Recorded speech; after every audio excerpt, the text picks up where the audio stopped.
Heat as medicine.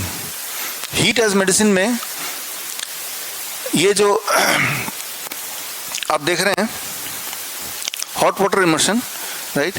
एक tub में आप 40 डिग्री का टेम्परेचर होगा, राइट। तो जब पानी के टब में आप बैठे, तो अभी जैसे यहाँ बैठे हैं तो आपके सिर पे जो एटमॉस्फेरिक प्रेशर वो कितना है?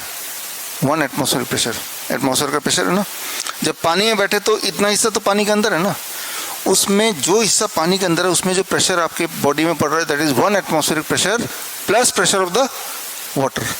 यानी कि आधे कुछ पार्ट का बॉडी का एक भाग का एटमॉस्फेरिक जो प्रेशर है वो अलग है, निचले हिस्से का प्रेशर अलग है। प्रेशर डिफरेंस है ना, ये pressure difference plus heat 40 degree, जब ये दोनों चीज एक साथ हो जाता है तो आपका skin becomes a third kidney, skin तीसरा किडनी बन जाता है। यानी कि जो चीज पेशाब के रास्ते से किडनी फिल्टर नहीं कर पा रही वो स्किन से फिर निकलना शुरू हो जाता है। तो यानी कि आपका क्रिएटिनिन है, आपका यूरिया है, आपका यूरिक एसिड है, या एक्सेस पोटेशियम, एक्सेस शुगर है, जो भी चीज फालतू है किडनी उसको नहीं निकाल पा रही है, स्किन के रास्ते निकाल दिया। इसीलिए मेडिकली स्किन को बोला जाता है द थर्ड किडनी। लेकिन किडनी के रूप में कब काम करेगी? जब प्रेशर डिफरेंस होगा, टेम्परेचर 40 डिग्री होगा, हीट होगा, तो ये जो पोर्ट्स खुलेंगे तो ही काम करेगी।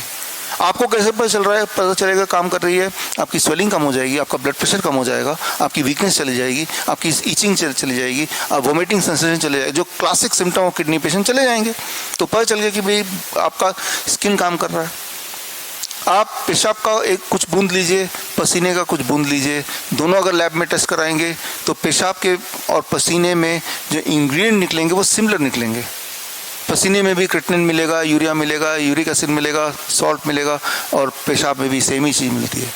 तो किडनी जो काम करती है वो आपका स्किन भी वही काम कर सकता है एक स्पेशल सर्कमस्टेंस में। तो जब हमें लगता है कि पेशेंट के बॉडी में टॉक्सिक भर गया है और वो टॉक्सिक भरने से उनका किडनी फेल हो गया है, या कैंसर का पेन है, या ट्यूमर बढ़ रहा है, उसको भी यूज़ करते हैं हॉट वाटर, राइट। तो ठीक इसी तरह से हीट एज मेडिसिन की बात कर रहे हैं। आप में से कुछ लोग, आपने अभी हाथ रेज भी किया था, ऐसे बैठे हैं और दोनों पैर बाल्टी के अंदर, बाल्टी का टेम्परेचर पानी का 42 डिग्री सेल्सियस।